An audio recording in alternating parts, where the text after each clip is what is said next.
सर्वप्रथम मी सर्व मायबाप जनतेचे खूप सारे आभार मानतो की त्यांनी पुन्हा एकदा भारतीय जनता पार्टी जळगावच्या असलेल्या स्मिताताई यांचा भरपूर विश्वास टाकला आणि साधारण 2,50,000च्या पेक्षा जास्त मताधिक्यांनी निवडून आणलं।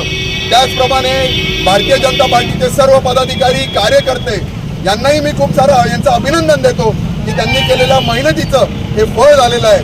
पुन्हा एकदा इथल्या जनतेने दाखवून दिलं की जळगाव आणि रावेर या दोघंही भारतीय जनता पार्टीचे हे बालेकिल्ले आहेत आणि आमचे नेते गिरीश भाऊ महाजन यांच्या नेतृत्वामध्ये दिलेल्या दोघंही सीट ह्या भरघोस अशा मोठ्या मताधिक्याने निवडून आणलेल्या आहेत। खरं तर जळगाव सीटच्या बद्दल बोलायचं झालं तर ही महिलांची पहिली सीट निवडून आलेली आहे। जळगाव जिल्ह्याचे पहिले प्रथम खासदार होण्याचा मान श्रीमती स्मिताताई वाघ यांना मिळालेला आहे। तर मी पुन्हा एकदा मायबाप जनतेचे खूप सारे आभार मानतो, सगळ्या मतदारांचे आभार मानतो।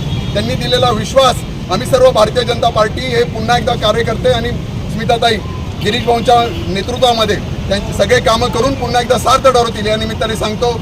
जय हिंद, जय महाराष्ट्र। जनता पार्टी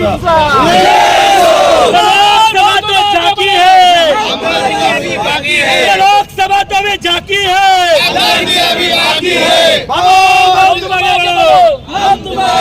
भारतीय जनता पार्टीचा, भारतीय जनता पार्टीचा।